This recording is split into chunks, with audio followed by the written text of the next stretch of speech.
പൊതുജനം കരുതിയല്ല സാർ എന്ന പരിപാടി ഇനി വിശദമായ റിപ്പോർട്ടുകളിലേക്ക് കടക്കുകയാണ്. പ്രതിപക്ഷ പാർട്ടികളുടെയും ക്രൈസ്തവ സഭകളുടെയും എതിർപ്പിന് പിന്നാലെ വന നിയമ ഭേദഗതി ബില്ല് ഉപേക്ഷിച്ച് സർക്കാർ. ബില്ലിലെ ആശങ്കകൾ പരിഹരിക്കാതെ സർക്കാർ മുന്നോട്ടു പോകില്ല എന്ന് മുഖ്യമന്ത്രി പിണറായി വിജയൻ വ്യക്തമാക്കി. നിയമ ഭേദഗതി ദുർവിനിയോഗം ചെയ്യാൻ ഇടയുണ്ടെന്ന ആശങ്ക സർക്കാർ ഗൗരവത്തോടെയാണ് കാണുന്നതെന്നും മുഖ്യമന്ത്രി പറഞ്ഞു.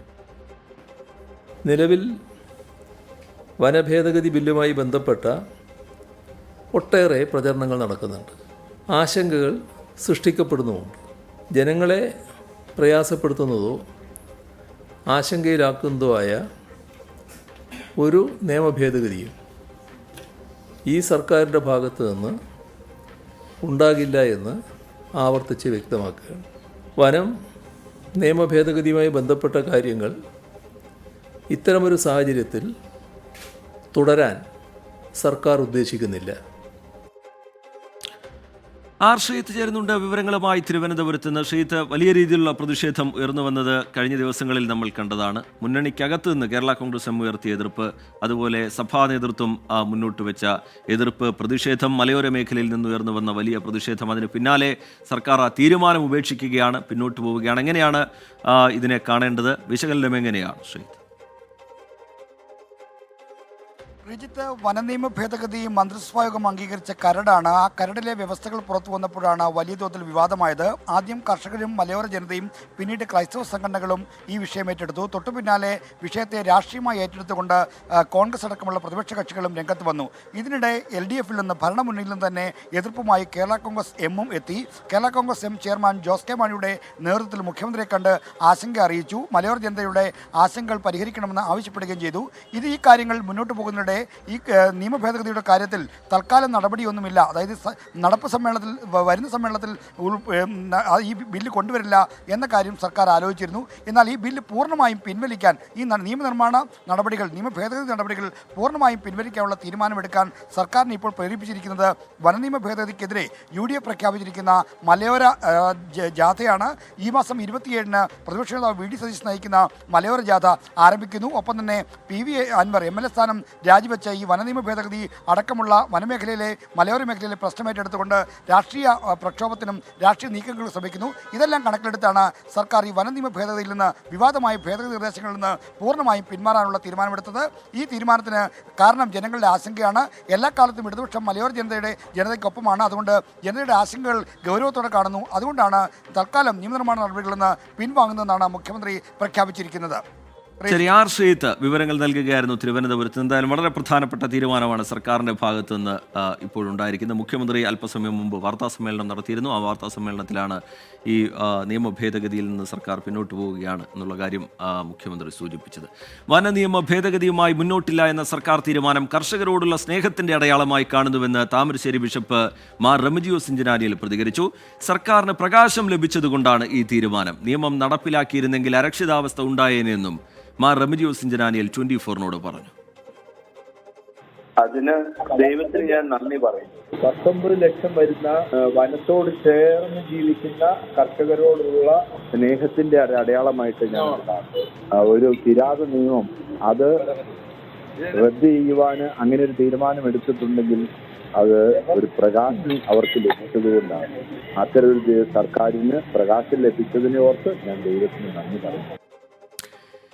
ജനവികാരം ശക്തമാകുമെന്ന് കണ്ടാണ് വനനിയമ ഭേദഗതി ബിൽ സർക്കാരിന് പിൻവലിക്കേണ്ടി വന്നത് എന്നായിരുന്നു രമേശ് ചെന്നിത്തലയുടെ പ്രതികരണം. അത് അംഗീകരിക്കാൻ മുഖ്യമന്ത്രി തയ്യാറാകണം. ജനങ്ങളെ ഒരു ഭാഗത്ത് വന്യമൃഗങ്ങൾ ആക്രമിക്കുമ്പോൾ മറുഭാഗത്ത് പിണറായി സർക്കാർ ആക്രമിക്കുകയാണെന്നും രമേശ് ചെന്നിത്തല കുറ്റപ്പെടുത്തി. നാണം കെട്ട് വനനിയമ ഭേദഗതി പിൻവലിക്കേണ്ടി വന്നു. ജനങ്ങളുടെ പ്രക്ഷോഭം ശക്തമാകുമെന്ന് കണ്ടിട്ടാണ് ഇത് പിൻവലിക്കേണ്ടി വന്നത്. അപ്പോൾ ജനവികാരം ശക്തമാണ് എന്ന് മനസ്സിലാക്കിക്കൊണ്ട് നാണം കെട്ട് ഇത് പിൻവലിക്കേണ്ട ഗതികേടാണ് കേരളത്തിലെ മുഖ്യമന്ത്രിക്ക് ഉണ്ടായിട്ടുള്ളത്. മുന്നോട്ട് വെച്ച കാല് പിന്നോട്ട് വലിക്കുന്നു. അപ്പം ജനങ്ങളുടെ സമ്മർദ്ദമാണ് ഇതിന്റെ പ്രധാനപ്പെട്ട കാരണം. ഒരു ഭാഗത്ത് വന്യജീവികൾ ആക്രമിക്കുമ്പോൾ മറുഭാഗത്ത് പിണറായി വിജയൻ ഗവൺമെന്റ് ആക്രമിക്കുകയാണ്. വനനിയമ ഭേദഗതി ഉപേക്ഷിച്ച ഇടത് സർക്കാർ തീരുമാനം കേരള കോൺഗ്രസ് എം നടത്തിയ പോരാട്ടത്തിന്റെ വിജയം എന്നായിരുന്നു ജോസ് കെ മാണിയുടെ പ്രതികരണം. തങ്ങളുടെ ആവശ്യം അംഗീകരിച്ച LDF നേതൃത്വത്തിനും മുഖ്യമന്ത്രി പിണറായി വിജയനും നന്ദി പറയുന്നുവെന്നും ജോസ് കെ മാണി പ്രതികരിച്ചു. കേരള കോൺഗ്രസ് എമ്മിൻ്റെ പാർട്ടിയുടെ ഡെലിഗേഷൻ മുഖ്യമന്ത്രിയെ കണ്ടു. ഓരോ ക്ലോസും എടുത്ത് അതിൽ ചർച്ച ചെയ്ത് അതിൻ്റെ അതെങ്ങനെയാണ് ദോഷകരമായി കർഷകരെ ബാധിക്കുന്നതെന്ന് കൃത്യമായി എക്സ്പ്ലെയിൻ ചെയ്യുകയുണ്ടായി. ഇന്ന് തന്നെ മുഖ്യമന്ത്രി പറഞ്ഞു ഇതുമായി ബന്ധപ്പെട്ട് വളരെ ഗൗരവമായി ഇത് പരിശോധിക്കും എന്ന്. അത് മാത്രമല്ല, ഇങ്ങനെയുള്ള വിഷയങ്ങൾ തീർച്ചയായും കർഷക വിരുദ്ധ നിയമങ്ങൾ കൊണ്ടുവരില്ല എന്ന് പറഞ്ഞു. ഇപ്പോൾ മുഖ്യമന്ത്രി തന്നെ വാർത്താ സമ്മേളനത്തിൽ സംസാരിക്കുകയുണ്ടായി. ഈ ഭേദഗതി നിയമം കൊണ്ടുവരില്ല. തീർച്ചയായും അതിൽ വലിയ സന്തോഷമുണ്ട്. കർഷകർക്കെതിരായിട്ടുള്ള ഇങ്ങനെയുള്ള നിയമങ്ങൾ അത് ഉപേക്ഷിച്ചതിൽ ഏറ്റവും അധികം സന്തോഷമുണ്ട്. നിലമ്പൂരിന്റെ ആശങ്കയ്ക്ക് പരിഹാരമാകുന്നില്ല. സംസ്ഥാനത്ത് ഇന്നും കാട്ടാനാക്രമണത്തിൽ ഒരു ജീവൻ കൂടി പൊലിഞ്ഞ ദിവസമാണ്. നിലമ്പൂർ മൂത്തേടത്ത് കാട്ടാനാക്രമണത്തിൽ ഒരു ജീവൻ പൊലിഞ്ഞു. ഉച്ചക്കുളം ആദിവാസി ഊരിലെ സരോജിനിക്കാണ് ജീവൻ നഷ്ടമായത്. വന്യമൃഗാക്രമണത്തിൽ നിന്ന് ശാശ്വത പരിഹാരം വേണമെന്നാവശ്യപ്പെട്ട് മൃതദേഹം പോസ്റ്റ്മോർട്ടത്തിന് വിട്ടു നൽകാതെ നാട്ടുകാർ പ്രതിഷേധിച്ചു. ഒടുവിൽ സബ് കളക്ടറുടെ ഉറപ്പിലാണ് സമരം അവസാനിപ്പിച്ചത്. കാട്ടാനാക്രമണത്തിൽ പ്രതിഷേധിച്ച് നാളെ നിലമ്പൂരിൽ SDPIയുടെ ഹർത്താലാണ്. രാവിലെ 6 മണി മുതൽ വൈകുന്നേരം 6 മണി വരെയാണ് ഹർത്താലിനുള്ള ആഹ്വാനം. കാട്ടാനയുടെ ആക്രമണത്തിൽ ഇത്തവണ കൊല്ലപ്പെട്ടത് സരോജിനി. പേരും പ്രായവും മാത്രമേ മാറുന്നുള്ളൂ. നിലമ്പൂരുകാരുടെ ആശങ്കയ്ക്ക് ഒട്ടും തന്നെ കുറവില്ല. ഓരോ നേരം ഇരുട്ടി വെളുക്കുമ്പോഴും ആശങ്കയുടെ ചിഹ്നം വിളിയാണ് ഇവിടുത്തുകാർക്ക്. പതിവ് പോലെ വനവിഭവങ്ങൾ ശേഖരിക്കാൻ ഇറങ്ങിയതാണ് സരോജിനിയും മറ്റു 4 പേരും. പെട്ടെന്ന് ആന വന്നത് പക്ഷേ ആരും കണ്ടില്ല. പിന്നീട് കൂടെയുണ്ടായിരുന്നവർ പൊന്തക്കാടിനുള്ളിൽ ഒളിച്ചു. സരോജിനി ഓടി രക്ഷപ്പെടാൻ ശ്രമിച്ചതോടെ ആന ആക്രമിച്ചു.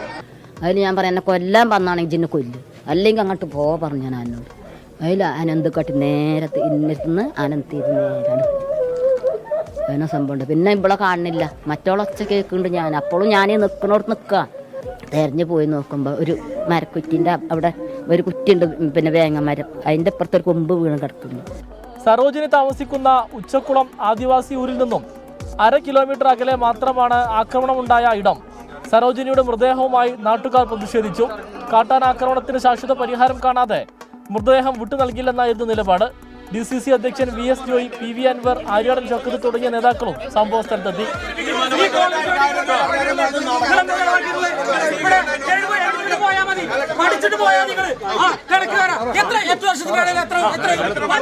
DFO വരുന്നുണ്ട്, DFO വരട്ടെ, കളക്ടർ വരട്ടെ, എന്നിട്ട് ഒരു തീരുമാനം ഉണ്ടാവട്ടെ. സോളാർ ഫെൻസിംഗ് സ്ഥാപിക്കാമെന്നും കിടങ്ങുകൾ അറ്റകുറ്റപ്പണി നടത്താമെന്നും DFO ഉറപ്പു നൽകിയെങ്കിലും നാട്ടുകാർ വഴങ്ങിയില്ല. പലതവണ കേട്ട വനംവകുപ്പിന്റെ വാഗ്ദാനങ്ങൾക്ക് പുല്ലുവിലയാണ് ഇവർക്ക്. ഒടുവിൽ സബ് കളക്ടർ അപൂർണ ത്രിപാഠി എത്തി. നാട്ടുകാർ പറഞ്ഞു തഴമ്പിച്ച പരാതിക്കെട്ടഴിച്ചു.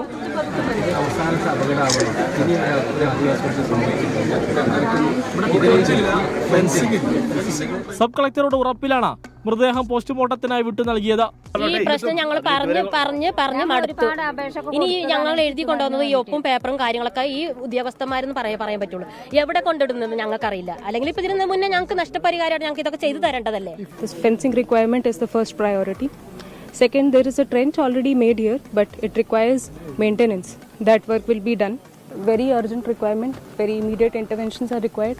Everybody is well aware of the situation and immediate steps will be taken for addressal.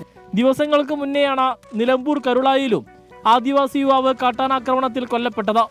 ഇത്രയും കാലത്തെ അനുഭവം വെച്ച് നോക്കുകയാണെങ്കിൽ ഇവർക്ക് ലഭിച്ച ഉറപ്പിനൊന്നും തന്നെ യാതൊരുവിധ ഉറപ്പുമില്ല. ശാശ്വതമായ പരിഹാരം ഇപ്പോഴും എത്രയോ അകലെയാണ്. ഇനിയെങ്കിലും ഒരു ജീവൻ പൊലിയാതിരിക്കട്ടെ, നമുക്ക് പ്രാർത്ഥിക്കാം. ക്യാമറമാൻ മുഹമ്മദ് അർഷക്കിനൊപ്പം സമീർ ബിൻ കരീം, 24 മലപ്പുറം. പൊതുജനം കഴുതയല്ല സാർ. കാട്ടാനശല്യവുമായി ബന്ധപ്പെട്ട് അവർ കാലങ്ങളായി ഉയർത്തുന്ന പരാതിയായിരുന്നു. അതിപ്പോൾ ഒരാളുടെ ജീവൻ നഷ്ടമാവുന്ന നിലയിലേക്ക് വരെ കാര്യങ്ങൾ എത്തി നിന്നു. വലിയ പ്രതിഷേധം വനംവകുപ്പിനെതിരെ അവിടെയുള്ള പ്രദേശവാസികളുടെ ഭാഗത്തു നിന്ന് ഉയർന്നു വന്നു. ആമിനയസിനെ പോലുള്ള പ്രേക്ഷകർ ചൂണ്ടിക്കാട്ടുന്നുണ്ട് എത്ര പേർക്കാണ് കാട്ടാനാക്രമണത്തിൽ ജീവൻ നഷ്ടമാവുന്നത്. ശരിയാണ്, കഴിഞ്ഞ കുറേ നാളുകളായുള്ള കണക്കുകൾ പരിശോധിച്ചാൽ അത് ഞെട്ടിക്കുന്ന കണക്കുകളാണ്. നേരത്തെ സമീറ റിപ്പോർട്ടിൽ ചൂണ്ടിക്കാട്ടിയതുപോലെ ഈ സ്ഥലത്തിൻ്റെ പേര് മാത്രമേ മാറുന്നുള്ളൂ, ആ പൊതുവായുള്ള പ്രശ്നം അവിടെ തന്നെ നിലനിൽക്കുന്നുണ്ട്.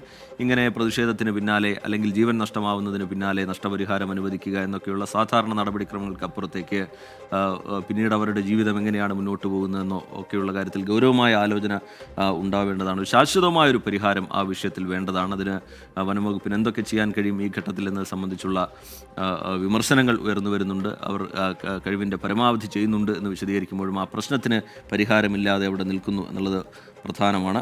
അടുത്ത റിപ്പോർട്ടിലേക്ക് നമുക്ക് കടക്കാൻ സമയമായിരിക്കുകയാണ്. വയനാട്ടിലേക്കാണ് ഇനി പോകുന്നത്. ആടുകളെ വേട്ടയാടാൻ തുടങ്ങി 9 നാളായിട്ടും വനംവകുപ്പിന് പിടികൊടുക്കാതെ പുൽപ്പള്ളിയിലെ കടുവ കാണാമറയത്ത് തന്നെയാണ്. അവിടെയുള്ള പ്രദേശവാസികളുടെ ഭീതി അത് കഴിഞ്ഞ കുറേ ദിവസങ്ങളായി പ്രതികരണങ്ങളിലൂടെ നമ്മൾ കാണുന്നുണ്ട്. ഇന്നലെ രാത്രിയും ആടിനെ കൊന്ന കടുവയെ തേടി വനംവകുപ്പ് തെരച്ചിൽ നടത്തിയെങ്കിലും കണ്ടെത്താൻ കഴിഞ്ഞിട്ടില്ല. ആടിക്കൊല്ലിയിൽ പുല്ലെരിഞ്ഞവർ കടുവയെ കണ്ടതാണ്. കടുവാ ദൗത്യത്തിനായി പുൽപ്പള്ളി പഞ്ചായത്തിലെ 3 വാർഡുകളിൽ നിരോധനാജ്ഞ പ്രഖ്യാപിച്ചിട്ടുണ്ട്. ആ ദൗത്യം എവിടെയാണ് എത്തി നിൽക്കുന്നത് കാണാം.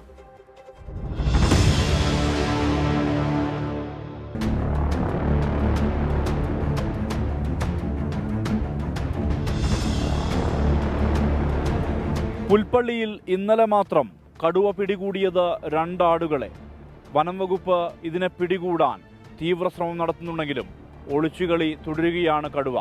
നെഞ്ചിടിപ്പേറുന്നുണ്ട് നാട്ടുകാർക്ക്. അമരക്കൊല്ലി തൂപ്രയിലെ ചന്ദ്രന്റെ ആടിനെയാണ് ഇന്നലെ രാത്രി കടുവ പിടികൂടിയത്. വീട്ടുകാർ ബഹളം വച്ചതോടെ കടന്നുകളഞ്ഞു. ഭയങ്കര സൗണ്ട് കേട്ടപ്പം ഞാൻ ജനൽ തുറന്ന് പുറത്തേക്ക് ഇറങ്ങാൻ പേടിയല്ലേ, അതുകൊണ്ട് ജനൽ തുറന്ന് വടി കൊണ്ട് അടിച്ചപ്പം മറിഞ്ഞ് അങ്ങോട്ട് കൂടും പൊളിച്ച് അങ്ങോട്ട് ചാടി. ഞാൻ TV ന്യൂസ് കണ്ടിരിക്കുകയായിരുന്നു. അപ്പോഴാണ് ഈ ഒച്ചപ്പാട് കേട്ടത്, കൂട് പൊളിച്ച് അകത്ത് കയറിയത്. അപ്പോൾ പെട്ടെന്ന് ജനൽ തുറന്ന് നോക്കിയപ്പോൾ ഈ സാധനം ചാടി ഓടുന്ന കണ്ടു.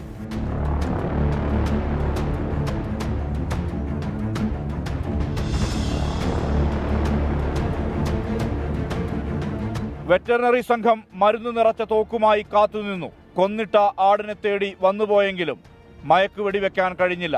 ഈ ആടിനെ പിടിച്ച് കൊന്ന വീട്ടിൽ തന്നെ തമ്പടിക്കുകയും കടുവ വീണ്ടും വരാൻ സാധ്യതയുണ്ട് എന്ന് മനസ്സിലാക്കി അവിടെ വെച്ചിട്ട് ഇതിനെ മയക്കുവെടി വെക്കാനുള്ള ശ്രമങ്ങൾ നടത്തുകയും ചെയ്തു. പക്ഷേ ഫലപ്രാപ്തി കണ്ടില്ല. കടുവ 1 കിലോമീറ്റർ അകലെയുള്ള ആടിക്കൊല്ലി ഭാഗത്തേക്ക് കടന്നു. വെള്ളക്കെട്ട് എന്ന സ്ഥലത്ത് പുല്ലരിഞ്ഞിരുന്ന പീറ്ററും ഭാര്യയും കടുവയെ നേരിൽ കണ്ടു. അങ്ങോട്ട് മാറിപ്പോയി ഈ ചാലിലേക്ക് ഇറങ്ങിപ്പോയിട്ടുണ്ട്. ഒരു നടന്ന് വളരെ സ്ലോവിലാണ് നടന്നു വന്നത്. കണ്ടപ്പോൾ ഞെട്ടിപ്പോയി. ഒരു മീഡിയം വലിപ്പമുള്ളൂ, അധികം വലിപ്പം പറയാനില്ല സാധനം. RRT സംഘം തെരച്ചിലിനിറങ്ങി. ഡ്രോൺ പറത്തി. തക്കത്തിൽ കിട്ടിയാൽ മയക്കുവെടി എന്ന നിലപാടിലേക്ക് വനം വകുപ്പെത്തി.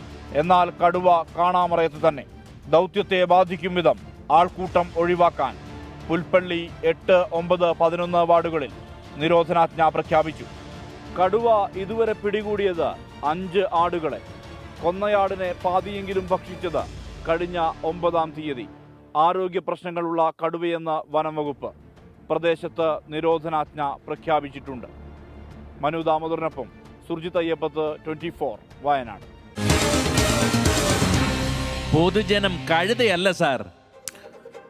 ഇന്നലെ വനംവകുപ്പിന്റെ സർവ്വസന്നാഹങ്ങളും ഉപയോഗിച്ചുള്ള പരിശോധനാ ദൗത്യം തുടരുന്നതിനിടയിലാണ് വീണ്ടും ഒരാടിനെ കൂടി കൊണ്ടുപോയിരിക്കുന്നത്. 5 ആടുകളെയാണ് ഇപ്പോൾ ഇതുവരെ കടുവ കൊണ്ടുപോയിട്ടുള്ളത്. ആ പ്രദേശത്തെ നാട്ടുകാരുടെ ആശങ്ക അത് ഉടൻ തന്നെ പരിഹരിക്കേണ്ടതാണ്. വനംവകുപ്പ് അതിനുള്ള നടപടികളുമായി മുന്നോട്ട് പോകുന്നുണ്ട്. എന്താണ് സംഭവിക്കുക എന്നുള്ളത് നമുക്ക് കാത്തിരുന്ന് കാണാം. വന്യമൃഗശല്യം കൊണ്ട് നാട് പൊറുതിമുട്ടുമ്പോൾ വർഷങ്ങളായി ഈ ദുരിതം പേറുന്നവരാണ് പാലക്കാട് ധോണി നിവാസികൾ. PT7 എന്ന കൊമ്പൻ പിടിയിലായതോടെ കുറച്ചെങ്കിലും ആശ്വാസമുണ്ടാകും എന്നാണ് അവിടെയുള്ള പ്രദേശവാസികൾ, ധോണി നിവാസികൾ കരുതിയിരുന്നത്. പക്ഷേ ഇപ്പോൾ ഉറക്കമില്ലാതെ കാട്ടാനക്കൂട്ടത്തിന് കാവലിരിക്കേണ്ട അവസ്ഥയിലാണ് അവർ.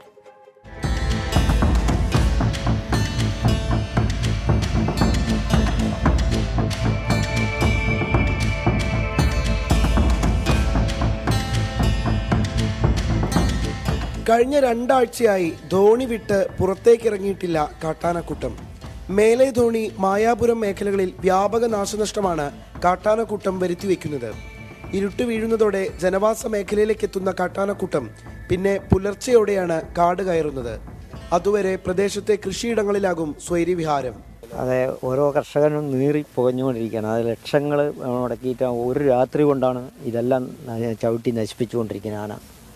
ഇതാണ് ഇവിടുത്തെ അവസ്ഥ. എല്ലാവരും പിന്നെ കടം വാങ്ങിയിട്ടും സ്വർണ്ണങ്ങൾ പണയം വെച്ചിട്ടും ബാങ്ക് ലോൺ എടുത്തിട്ടാണ് ഞങ്ങൾ ഇത് ചെയ്യുന്നത്. അത് ബാങ്കുകാർ ജപ്തി ഭീഷണിയും നടത്തിക്കൊണ്ടിരിക്കുന്നത്. എല്ലാ വർഷവും ഇങ്ങനെ നശിപ്പിച്ചുകൊണ്ടിരിക്കുമ്പോൾ തിരിച്ചടവ് എല്ലാം മുടങ്ങിക്കൊണ്ടിരിക്കുകയാണ്. ഇതാണ് കർഷകൻ്റെ അവസ്ഥ.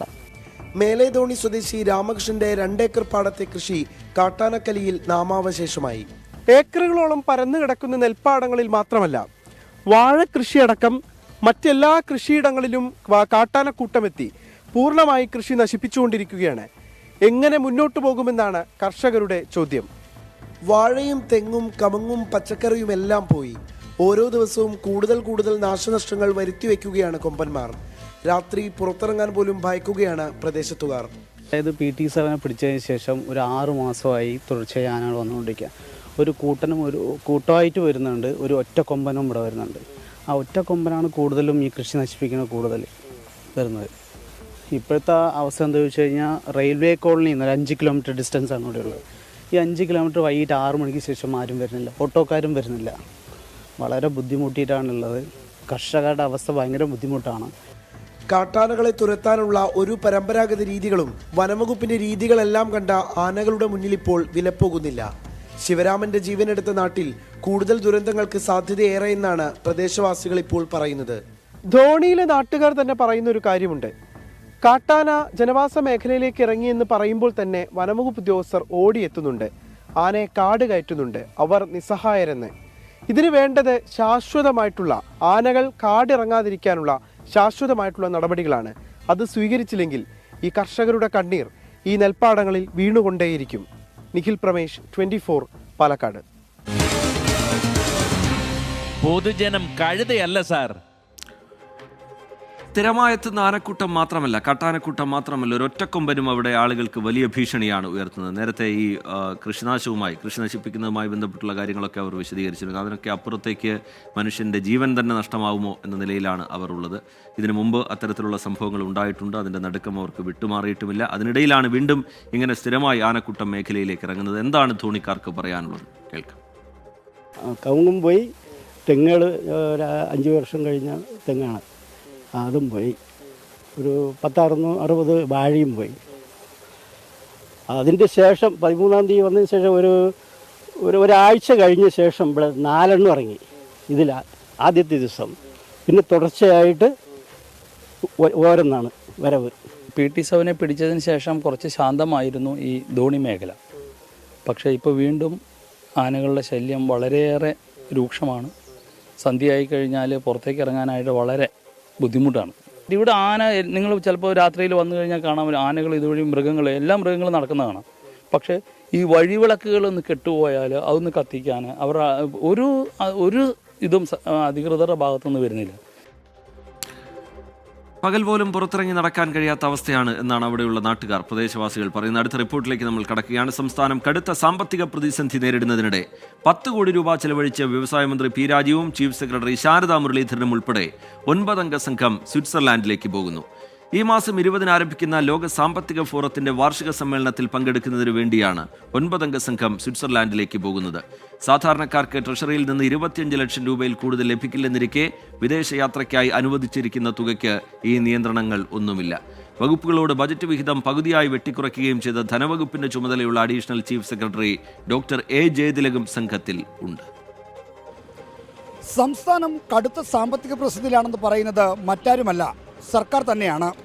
മാവേലി സ്റ്റോറുകളിൽ സാധനമില്ലാത്തതും ക്ഷേമ പെൻഷൻ നൽകാൻ പണമില്ലാത്തതും ക്ഷേമനിധി ആനുകൂല്യങ്ങൾ കുടിശ്ശികയായതിനുമെല്ലാം ഒറ്റ കാരണമേ ഉള്ളൂ, പണഞ്ഞെരുക്കം തന്നെ.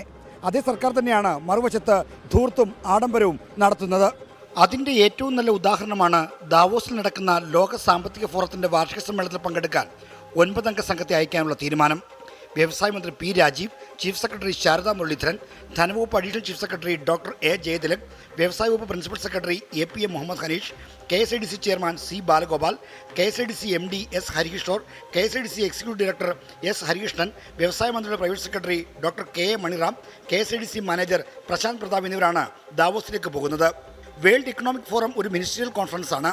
മന്ത്രി പദവി ഉള്ളവർക്ക് അവിടെ സംസാരിക്കാൻ അനുമതിയുള്ളൂ എന്നിരിക്കെ ചീഫ് സെക്രട്ടറി അടക്കം 5 സിവിൽ സർവീസ് ഉദ്യോഗസ്ഥർ എന്തിനാണ് മന്ത്രിയെ അനുഗമിക്കുന്നതെന്നാണ് ഭരണതലത്തിൽ നിന്ന് തന്നെയുള്ള ചോദ്യം. യാത്രാനുമതിക്കുള്ള ഉത്തരവ് തന്നെ അത് സ്ഥിരീകരിക്കുന്നുണ്ട്. എക്കണോമിക് ഫോറത്തിൽ സംസാരിക്കുന്ന മന്ത്രി P. രാജീവിന് വൈറ്റ് ബാഡ്ജും ഉന്നത ഉദ്യോഗസ്ഥർക്ക് ട്രാൻസ്ജെൻഡർ ബാഡ്ജും എടുക്കണമെന്നാണ് ഉത്തരവിൽ നിർദ്ദേശിക്കുന്നത്. സാമ്പത്തിക ഫോറത്തിൽ ഒരുക്കുന്ന സംസ്ഥാനത്തിന്റെ സ്റ്റാളിലിരുന്ന് കാര്യങ്ങൾ വിശദീകരിക്കാൻ ഇത്രയും ഉദ്യോഗസ്ഥർ പോകണോ എന്നതാണ് ചോദ്യം. ലോക സാമ്പത്തിക ഫോറത്തിൽ പങ്കെടുക്കാൻ വ്യവസായ മന്ത്രിയും അദ്ദേഹത്തിന്റെ വകുപ്പ് സെക്രട്ടറി അല്ലെങ്കിൽ ചീഫ് സെക്രട്ടറിയോ പോകുന്നതിൽ തെറ്റൊന്നുമില്ല. 2004 ഉമ്മൻചാണ്ടി മുഖ്യമന്ത്രിയായിരുന്ന കാലം മുതൽ സാമ്പത്തിക ഫോറത്തിൽ കേരളത്തിൽ നിന്നുള്ള പ്രതിനിധികൾ പങ്കെടുക്കുന്നുണ്ട്. മുഖ്യമന്ത്രി ഉമ്മൻചാണ്ടി തന്നെയാണ് ആദ്യം പോയത്. എന്നാൽ അന്നൊന്നും ഇത്രയും വലിയ തുക ചെലവഴിച്ച് ഇത്രയും വിപുലമായ സംഘം കേരളത്തിൽ നിന്ന് പോയിട്ടില്ല. ക്ഷേമാനുകൂല്യങ്ങൾക്കും നിത്യനിദാന ചെലവുകൾക്കും പണമില്ലാത്ത പ്രയാസം നേരിടുന്ന ഘട്ടത്തിലാണ് ഈ യാത്രയും ചെലവും എന്നതാണ് മറ്റൊരു കാര്യം. വകുപ്പുകളുടെ ബജറ്റ് വിഹിതം പകുതിയായി വെട്ടിക്കുറയ്ക്കാനും ചെലവ് ചുരുക്കാനും ധനവകുപ്പ് തീരുമാനിച്ചിട്ടുണ്ട്. ഇത് സർക്കുലറുകളിലൂടെ ഇടയ്ക്കിടെ വകുപ്പുകളെ ഓർമ്മിപ്പിക്കാറുമുണ്ട്. പക്ഷേ സ്വിറ്റ്സർലൻഡ് യാത്രയെ ഇതിൽ നിന്നെല്ലാം ഒഴിവാക്കിയിട്ടുണ്ട്. ബജറ്റ് നിയന്ത്രണങ്ങളും ട്രഷറി നിയന്ത്രണങ്ങളും ഒന്നും സ്വിറ്റ്സർലൻഡ് യാത്രയ്ക്കുള്ള പണം കൈപ്പറ്റുന്നതിൽ തടസ്സമല്ല. യാത്രയ്ക്കും ഭക്ഷണത്തിനും മറ്റുമായാണ് 10 കോടി രൂപ ചെലവാക്കുന്നതെന്നാണ് സർക്കാരിൻ്റെ ഉത്തരവിൽ പറയുന്നത്. ആർ ശ്രീജിത്ത്, 24, തിരുവനന്തപുരം. പൊതുജനം കഴുതയല്ല സാർ. ചെറിയൊരു ഇടവേളയിലേക്ക് പോകാനുള്ള സമയമാണ്. അതിനു മുമ്പ് ഇപ്പോൾ വനനിയമ ഭേദഗതിയിൽ നിന്ന് സർക്കാർ പിന്നോട്ട് പോയതിൽ PV അൻവറിന്റെ പ്രതികരണം പുറത്തു വരികയാണ്. സർക്കാർ യൂട്ടേൺ അടിച്ചത് നന്നായി, അല്ലെങ്കിൽ സർക്കാരിനെ ജനങ്ങൾ യൂട്ടേൺ അടിപ്പിച്ചേനെ എന്നാണ് PV അൻവർ പറയുന്നത്. ജനവിരുദ്ധമാണ് ആ ബില്ല്, ഉദ്യോഗസ്ഥർ ഗുണ്ടകളായി മാറിയനെ, സർക്കാർ ആ തീരുമാനത്തിൽ ഉറച്ചു നിൽക്കണം എന്നുള്ള കാര്യമാണ് PV അൻവർ പറയുന്നത്. നേരത്തെ മുഖ്യമന്ത്രിയുടെ ഓഫീസിനെതിരെ അദ്ദേഹം ഉയർത്തിയ വിമർശനം മുഖ്യമന്ത്രി ഇന്ന് തള്ളിയിരുന്നു. ഓഫീസ് ഇടപെട്ടു എന്ന് മുഖ്യമന്ത്രിക്ക് പറയാൻ കഴിയുമോ എന്നുള്ളതാണ് PV അൻവറിൻ്റെ അതുമായി ബന്ധപ്പെട്ടുള്ള മറുപടി. കോടതിയുടെ മുന്നിൽ നാടകം കളിക്കാൻ നോക്കിയ ബോബി ചെമ്മണ്ണൂരിനെ കണക്കറ്റ് ശാസിച്ചാണ് ഹൈക്കോടതി വിട്ടത്.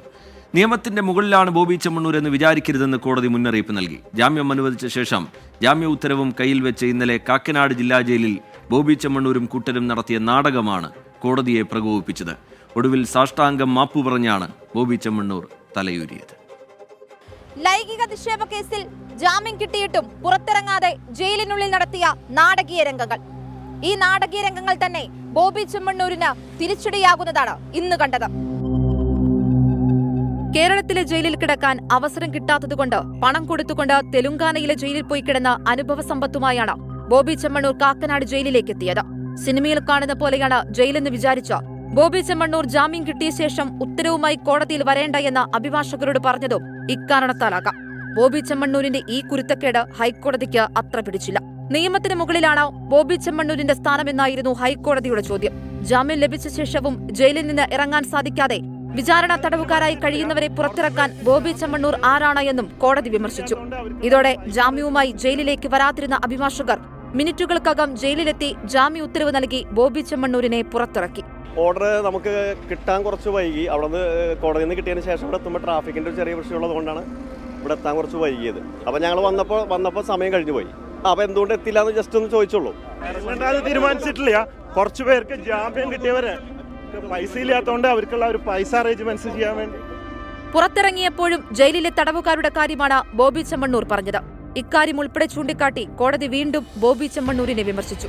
കേസ് ഉച്ചയ്ക്ക് പരിഗണിക്കുമെന്ന് കോടതി പറഞ്ഞതോടെ തൃശൂരിൽ പ്രഖ്യാപിച്ച വാർത്താസമ്മേളനം പോലും ബോബി ചെമ്മണ്ണൂർ ഉപേക്ഷിച്ചു. ഒടുവിൽ കോടതിയോട് മാപ്പു പറഞ്ഞാണ് വീണ്ടും ജയിലിൽ പോകാനുള്ള സാധ്യത ബോബി ഇല്ലാതാക്കിയത്. ഒളിമ്പിക്സ് മെഡൽ ജേതാവിനെ പോലെയാണ് ജയിലിൽ നിന്ന് ബോബി ചെമ്മണ്ണൂർ പുറത്തിറങ്ങിയതെന്നായിരുന്നു ഹൈക്കോടതിയുടെ മറ്റൊരു വിമർശനം. ഇതിനിടെ ബോബിയെ കുഴപ്പത്തിലാക്കാൻ ആരാധകരെന്ന് അവകാശപ്പെട്ട ഒരു കൂട്ടം ആളുകൾ വേഷം കെട്ടി ജയിലിന് മുന്നിലെത്തിയിരുന്നു. കോടതിയിൽ നിന്ന് ബോബിക്ക് കേട്ട ചീത്തയുടെ വലിയൊരു പങ്കിനും ഉത്തരവാദികൾ ഇവർ തന്നെയാണ്. അതീവ സുരക്ഷാ മേഖലയായ ജയിലിന് മുന്നിൽ മാലപ്പടക്കം കൂട്ടിയിട്ട് കത്തിക്കാൻ വരെ ആരാധകർ എത്തിയിരുന്നു. പോലീസ് എത്തിയാണ് ഇവരുടെ കയ്യിൽ നിന്ന് പടക്കം വാങ്ങിക്കൊണ്ടുപോയത്.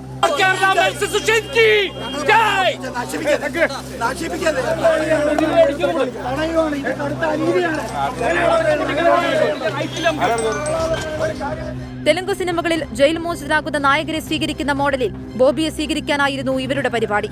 അതീവ സുരക്ഷാ മേഖലയായ ജയിലിന് മുന്നിൽ അനധികൃതമായി സംഘടിക്കുകയും നിയമവിരുദ്ധ പ്രവർത്തനങ്ങൾക്ക് പ്രോത്സാഹനം നൽകുകയും ചെയ്തതിന് ആരാധകരും ഈ കേസിൽ പ്രതിയാകുമോ എന്നാണ് കണ്ടറിയേണ്ടത്. നാടകീയ രംഗങ്ങൾക്കൊടുവിൽ നിയമത്തിന് മുകളിലല്ല പണവും ബോബി ചെമ്മണ്ണൂരുമെന്ന ഹൈക്കോടതിയുടെ രൂക്ഷ വിമർശനം. സാധാരണ ഒരു പൗരൻ തന്നെയാണ് ബോബി ചെമ്മണ്ണൂരെന്ന ഹൈക്കോടതിയുടെ താക്കീത്. ഒടുവിൽ മാപ്പപേക്ഷയുമായി ബോബി ചെമ്മണ്ണൂർ. ആൻമരിയ സനി, 24, കൊച്ചി. പൊതുജനം കഴുതയല്ല സാർ. കർശന നിലപാടിലേക്കും കടുത്ത വിമർശനങ്ങളിലേക്കും കോടതി കടന്നതിന് പിന്നാലെ മാപ്പ് പറഞ്ഞ് തടിയൂരുകയായിരുന്നു ബോബി ചെമ്മണ്ണൂർ. നിയമത്തിന്റെ മുകളിലാണ് ബോബി ചെമ്മണ്ണൂർ എന്ന് വിചാരിക്കരുത് എന്ന മുന്നറിയിപ്പ് കോടതിയിൽ നിന്നുണ്ടായി.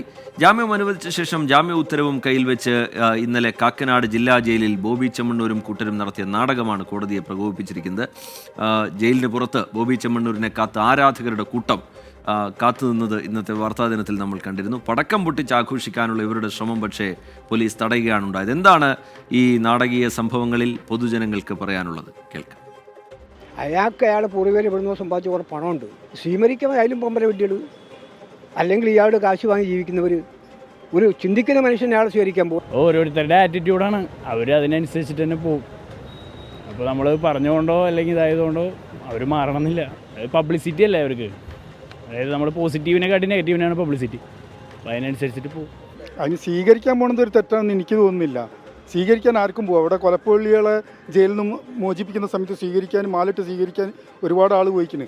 അന്നില്ലാത്ത പ്രശ്നം ചെമ്മണ്ണൂരിൻ്റെ കാര്യത്തിൽ എന്തിനാണ്? ഇല്ല, അതിനോട് യോജിക്കുന്നില്ല. അത് തെറ്റാണ്. അയാളെ സംസാരവും തെറ്റാണ്. ഇതൊരു പാഠം പോലെ എനിക്ക് തോന്നണേ. സംഗതി ഇങ്ങനെ പ്രശ്നങ്ങൾ ഉണ്ടാവില്ല എന്ന് വിചാരിക്കുന്നു. സ്വീകരണം കൊടുത്തല്ല, സ്വീകരണം പാടില്ല. ശരിക്കും പറയുകയാണെങ്കിൽ സ്വീകരണം പാടില്ല. എറണാകുളം തൃപ്പൂണിത്തുറയിൽ ഫ്ളാറ്റിന്റെ 26-ാം നിലയിൽ നിന്ന് ചാടി വിദ്യാർത്ഥി ആത്മഹത്യ ചെയ്തു. 14 വയസ്സുള്ള മിഷിർ ആണ് മരിച്ചത്.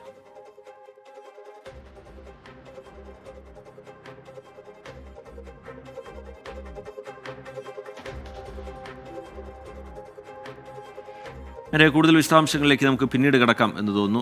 ഇപ്പോൾ എറണാകുളം തൃപ്പൂണിത്തുറയിൽ നിന്നാണ് ഫ്ളാറ്റിൻ്റെ 26-ാം നിലയിൽ നിന്ന് ചാടി വിദ്യാർത്ഥി ആത്മഹത്യ ചെയ്തു എന്നുള്ള വിവരം പുറത്തു വന്നത്. ശ്യാംകുമാർ അതിൻ്റെ വിശദാംശങ്ങൾ പിന്നീട് പങ്കുവയ്ക്കും. മൂന്നാറിൽ വീണ്ടും സാഹസിക യാത്ര എന്ന വിവരം പുറത്തു വരുന്നു. കാറിന് മുകളിലും ഡോറിലും ഇരുന്നാണ് യാത്ര. മൂന്നാർ രാജമല റോഡിലാണ് സംഭവം ഉണ്ടായത്. ആദ്യം ആ ദൃശ്യങ്ങൾ കാണാം.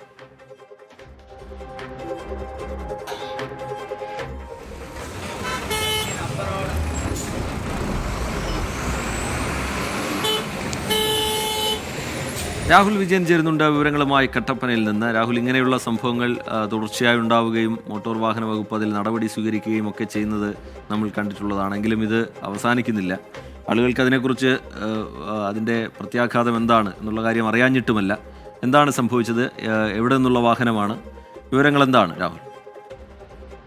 റിജിത്ത്, ഒരു ഇടവേളയ്ക്ക് ശേഷമാണ് വീണ്ടും ഈ സാഹസിക യാത്ര എന്നുള്ളതാണ് ഏറ്റവും പ്രധാനപ്പെട്ട കാര്യം. ഒരിടയ്ക്ക് സ്ഥിരമായി സാഹസിക യാത്രയുണ്ടായിരുന്നു. പിന്നീട് മോട്ടോർ വാഹന വകുപ്പിന്റെ പോലീസിന്റെയും ഒക്കെ പെട്രോളിംഗ് ഉൾപ്പെടെ നടക്കുകയും അതിനൊരു ചെറിയ കുറവ് വരികയും ചെയ്തിരുന്നു. ഇപ്പോൾ മൂന്നാർ രാജമല റോഡിലാണ് തമിഴ്നാട് രജിസ്ട്രേഷനുള്ള വാഹനത്തിൽ ഈ സാഹസിക യാത്ര. സ്ത്രീകൾ ഉൾപ്പെടെ വാഹനത്തിന്റെ മുകളിലും അതുപോലെ തന്നെ സൈഡ് ഡോറിലും കയറിയിരുന്നുകൊണ്ടാണ് ഈ യാത്ര ചെയ്യുന്നത്. ആ വഴിയിൽ നല്ല തിരക്ക് അനുഭവപ്പെടുന്നുണ്ട്. KSRTCയുടെ മുൻപിലാണ് ഈ സാഹസിക യാത്ര നടന്നത്. KSRTCയിൽ ഉണ്ടായിരുന്ന യാത്രികരാണ് ഈ ദൃശ്യങ്ങൾ പകർത്തുകയും ചെയ്തിട്ടുള്ളത്.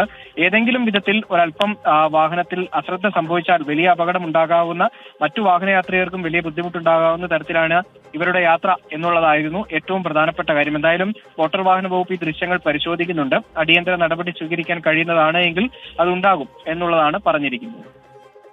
ശരി, രാഹുൽ വിജയൻ വിവരങ്ങൾ നൽകുകയായിരുന്നു കട്ടപ്പനയിൽ നിന്ന്. നെയ്യാറ്റിൻകര ഗോപൻ സ്വാമിയുടെ സമാധി സംബന്ധിച്ച് ആകെ മൊത്തം ദുരൂഹതയാണ്. വാർത്ത പുറത്തു വന്നതിന് പിന്നാലെ കല്ലറ തുറന്ന് പരിശോധിക്കാൻ അധികൃതർ എത്തിയെങ്കിലും ശക്തമായ പ്രതിഷേധമാണ് കുടുംബം ഉന്നയിച്ചത്. അത് കഴിഞ്ഞ ദിവസം പ്രേക്ഷകർ കണ്ടതാണ്. എന്നാൽ ഇന്ന് കുടുംബത്തിന്റെ ഹർജി പരിഗണിക്കുമ്പോൾ കല്ലറ തുറന്ന് പരിശോധിക്കുന്നത് ഹൈക്കോടതി തടഞ്ഞില്ല എന്നത് ശ്രദ്ധേയമാണ്. മരണ സർട്ടിഫിക്കറ്റ് എവിടെ എന്ന് ചോദിച്ച കോടതി മരണ സർട്ടിഫിക്കറ്റ് ഇല്ലെങ്കിൽ അസ്വാഭാവിക മരണമായി കണക്കാക്കേണ്ടി വരുമെന്നും പറഞ്ഞു. ഹൈന്ദവ സംഘടനകളുമായി ആലോചിച്ച് തീരുമാനമെടുക്കുമെന്നാണ് ഗോപൻ സ്വാമിയുടെ മകൻ സനന്ദന്റെ പ്രതികരണം. ഹൈക്കോടതി നിർദ്ദേശം വന്ന സാഹചര്യത്തിൽ നാളെ കല്ലറ തുറന്ന് പരിശോധിക്കാനുള്ള സാധ്യതയും നിലനിൽക്കുന്നുണ്ട്.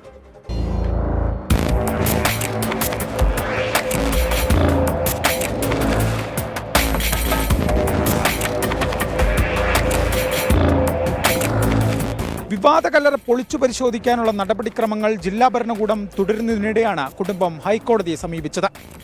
കല്ലറ പൊളിക്കാനുള്ള RDOയുടെ ഉത്തരവ് സ്റ്റേ ചെയ്യണമെന്നാവശ്യപ്പെട്ടാണ് കുടുംബം ഹൈക്കോടതിയെ സമീപിച്ചത്.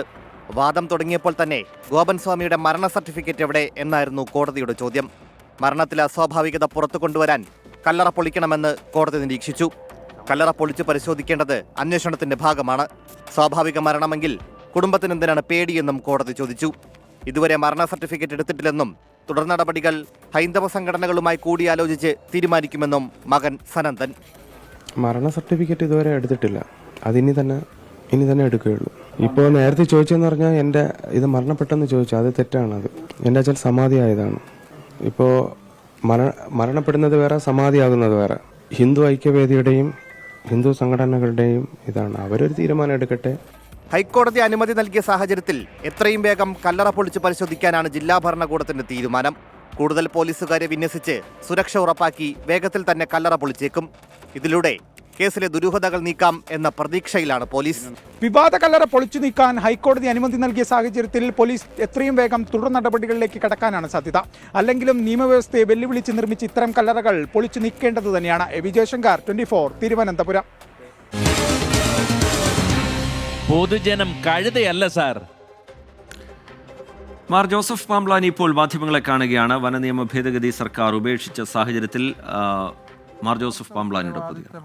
വനസംരക്ഷണം, അതുപോലെ വന്യമൃഗങ്ങൾ കൃഷിഭൂമികളിലേക്ക് കടന്നു കയറുന്ന സാഹചര്യം ഒഴിവാകുക, അതിനുവേണ്ട നടപടികൾ സ്വീകരിക്കേണ്ടത് വനപാലകരുടെ ഉത്തരവാദിത്തമാണ് എന്ന് പറയുന്ന യാതൊരു നിയമ വ്യവസ്ഥകളും ഈ ഭേദഗതിയിൽ ഉണ്ടായിരുന്നില്ല എന്നുള്ളതും ഞങ്ങളെ ആശങ്കപ്പെടുത്തിയിരുന്ന കാര്യമാണ്.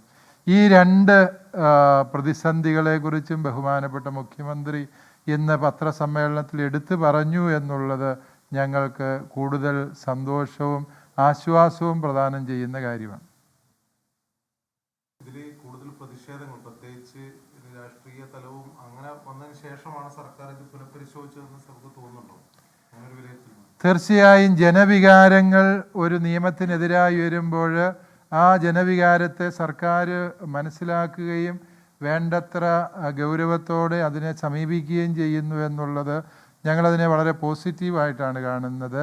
ജനപക്ഷത്ത് നിൽക്കുന്ന ഒരു സർക്കാരിൻ്റെ നിലപാടായിട്ട് ഇതിനെ വിലയിരുത്താനാണ് ഞങ്ങൾ ആഗ്രഹിക്കുക.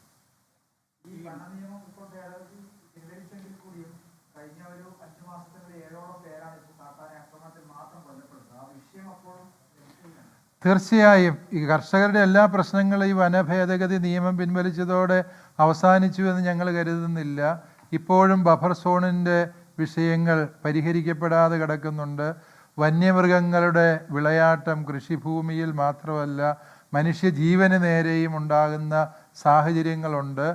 വന അതിർത്തിയെയും കൃഷിഭൂമിയെയും കൃത്യമായി വേർതിരിക്കുന്ന ആനമതിൽ, ഹാങ്ങിങ് ഫെൻസുകൾ തുടങ്ങിയ വിവിധങ്ങളായ സംവിധാനങ്ങൾ ഉപയോഗിച്ച് വന്യമൃഗങ്ങൾ കൃഷിഭൂമിയിലേക്ക് കടന്നു കയറുന്നതും അതുപോലെ മനുഷ്യജീവന് ഭീഷണി ഉയർത്തുന്നതുമായ സാഹചര്യങ്ങൾ ഒഴിവാക്കാൻ സർക്കാരിൻ്റെ ഭാഗത്ത് നിന്ന് സത്വര നടപടികൾ ഉണ്ടാകണം എന്ന് തന്നെയാണ് ഞങ്ങൾക്ക് ഈ സാഹചര്യത്തിൽ ആവശ്യപ്പെടാനുള്ളത്.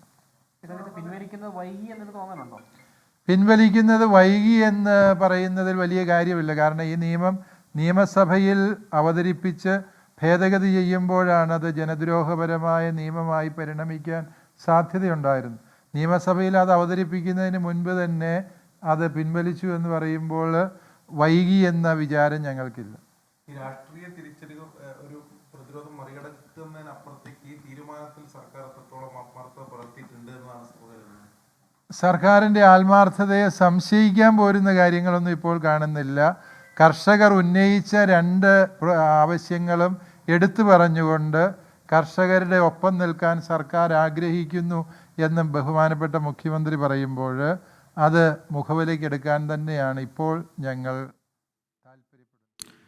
ശരി. വനനിയമ ഭേദഗതി ഉപേക്ഷിച്ച സർക്കാർ തീരുമാനത്തെ സ്വാഗതം ചെയ്യുകയാണ് സഭാ നേതൃത്വം. മാർ ജോസഫ് പാംബ്ലാനി മാധ്യമങ്ങളോട് അക്കാര്യം വിശദീകരിക്കുകയായിരുന്നു. ജനരോഷം ഉയർന്നു വന്നു, അതിനെ തുടർന്ന് അത് കേട്ടു, സർക്കാർ അത് കേട്ടു എന്നുള്ള നിലയിലാണ് സഭാ നേതൃത്വം അതിനെ കാണുന്നത്. സർക്കാരിൻ്റെ തീരുമാനം അത് സ്വാഗതം ചെയ്യുന്നുവെന്നും മാർ ജോസഫ് പാംബ്ലാനി വ്യക്തമാക്കുന്നു.